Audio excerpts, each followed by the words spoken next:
So, what branch of service were you in? I was in the Air National Guard / Air Force. Okay. Uh, what were your dates of service? Fall of 1966 to fall of 71. Okay. Were you drafted or did you enlist? It was a combination of both. I was drafted, and then before the draft took effect, I enlisted in the Air Force. Okay. Why did you pick the Air Force? Better options and opportunities, obviously, to see the world. All right. How old were you? I was 20, Do you recall your first days in service? very vividly. Yes. Okay. Tell me about your boot camp / training experiences. They were all very positive, Trent. I was taught responsibilities. I was taught to have structure by obedience and how to take orders and how to work as a team. How'd you get through boot camp? My father always used to have the old cliche. He said, just do it.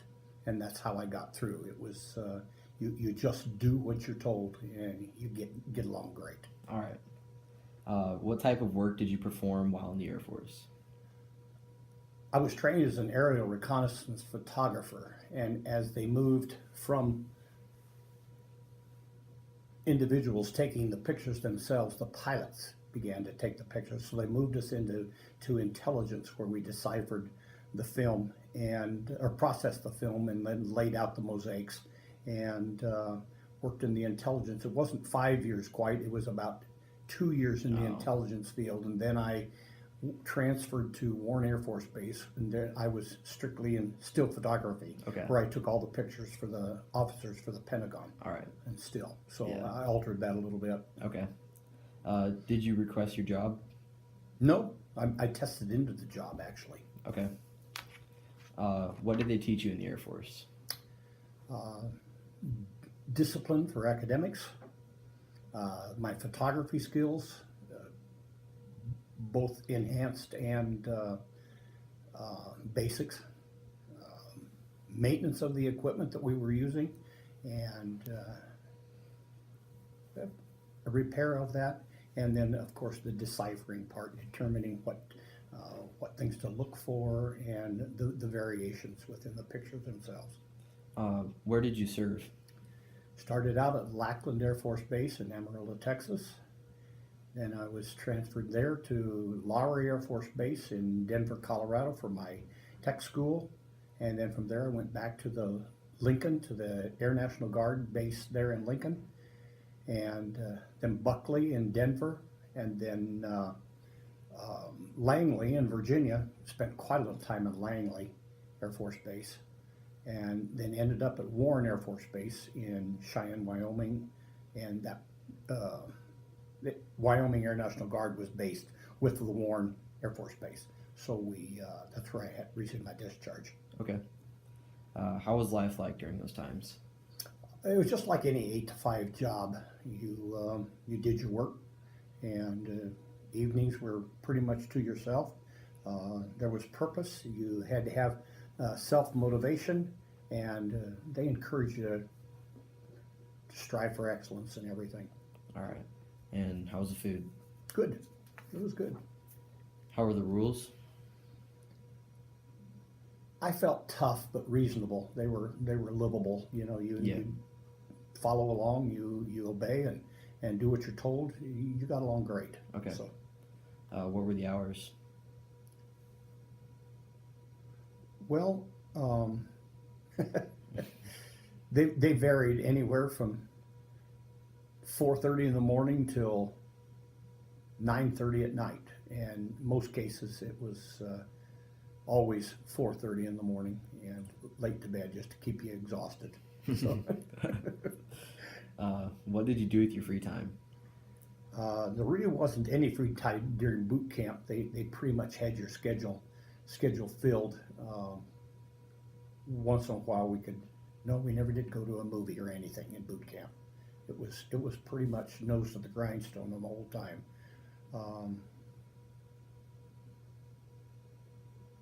when I was in tech school, of course, you ended up having more free time. You could have your weekends off, and being stationed in Denver, I got into skiing, Oh, and was my weekend activity. yeah. What kind of uniforms were issued to you? Yeah, our uniforms we had a regular hard workout uniform, which is called our fatigue. They were green.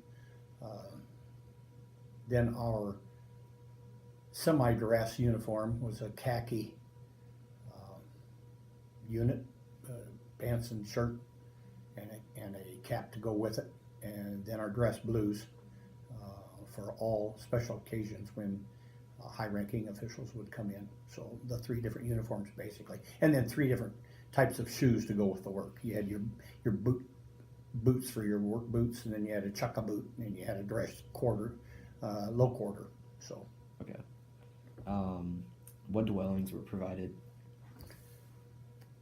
in every instance, I was in barracks, and initially the barracks were one great big open room, Yeah. upstairs and down, and then you had your latrine at the one end. And then an office. Otherwise, then in tech school we had rooms, and in my case, I had one bed in my room, and the rest of them were all doubled up. Some guys had a little more, but basically barracks. All right. Did you serve during your war? No, I did not. Okay. Did you ever travel overseas for an assignment? Yes, I did. Okay. Where did you travel? Torrejon Air Force Base in Madrid, Spain, via Air Force Base in the Azores out in the Pacific, or the Atlantic Ocean. They're off the coast of Portugal. But that was en route to Torrejon Air Force Base in Madrid. All right. What was your first impression of Spain?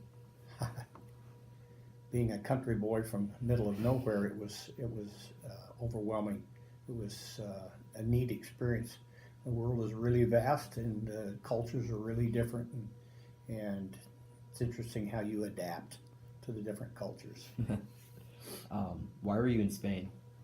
I was doing a documentary for the U.S. Air Force. All right. When did your tour begin?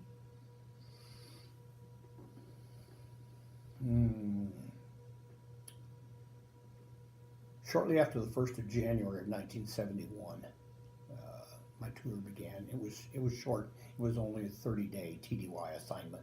Supposed to go on to Germany and then on down to Tripoli or Libya. But they cut it short for me, left me in Torrejon. It's a good deal. Yeah. How big was your unit? We had 5 planes in the unit, 9 guys on each plane. So about total 45 of us. All right. What was your most frightening experience? While heading to Cheyenne Air Force Base from Langley, came upon into a really nasty storm, and the plane was flying along, and all of a sudden it just dropped almost 1,000 feet instantly. Jeez. And it jerked all of the masks out of the overhead, and we had to make an emergency landing, and the landing was so hard it broke the running gear, and so we had to change planes in Michigan somewhere. I don't remember exactly where it was at in Michigan, but that's where we ended up. What was your most interesting experience? On one of my occasions across country in flights, I got to fly in one of the old glass-nosed planes. I don't remember what it was, Trent, but I sat in front of the pilots. I think it was the Bombardier station, and I rode all the way from Cheyenne to Dover, Delaware, in the nose of this plane. It was a really, really cool experience. What was your most exhausting experience? Boot camp was the most exhausting. Yeah. Were you awarded any medals or citations? Just the only one in boot camp was my marksmanship for part of our training. All right. So, and how did you get that? Accuracy in 4 different levels of marksmanship. Prone, can't remember all 4 of them now that you asked me that question. Sitting, prone, standing, and crouched, I think, position. All right. What was your highest rank you achieved? I was an E6 or tech sergeant, All right. How did you stay in touch with your family? mostly by letters. It almost exclusively by letters, intermittent phone calls. Okay.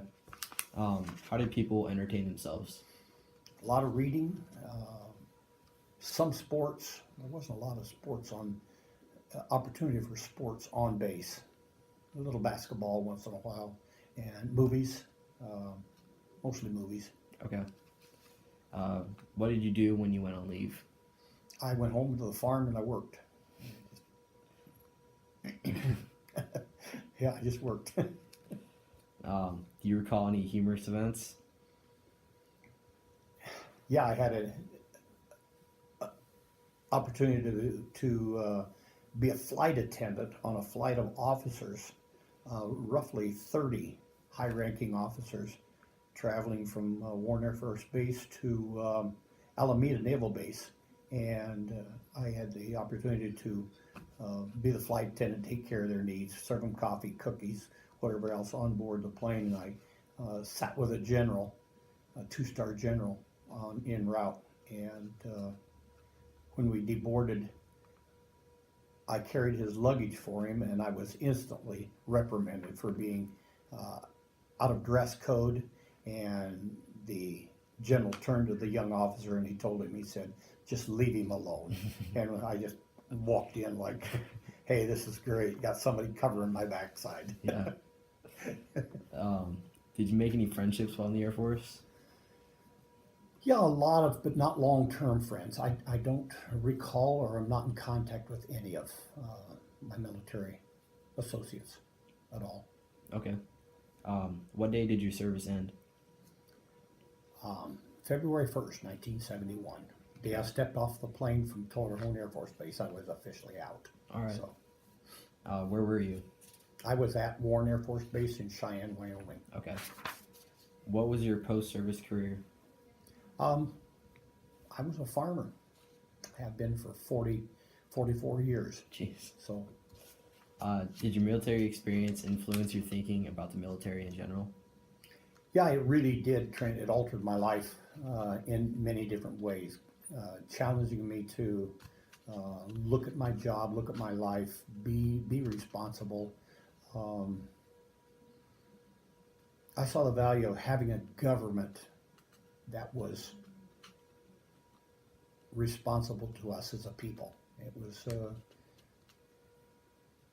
we've been blessed with freedom. That's beyond our imagination. So that's the value to me. Yeah. What else would you like to add that we have not yet covered? If you have the opportunity, take advantage of a military experience.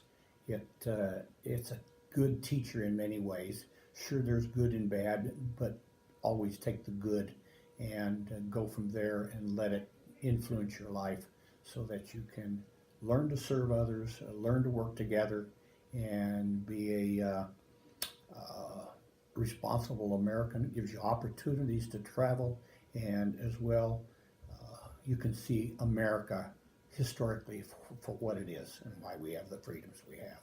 All right.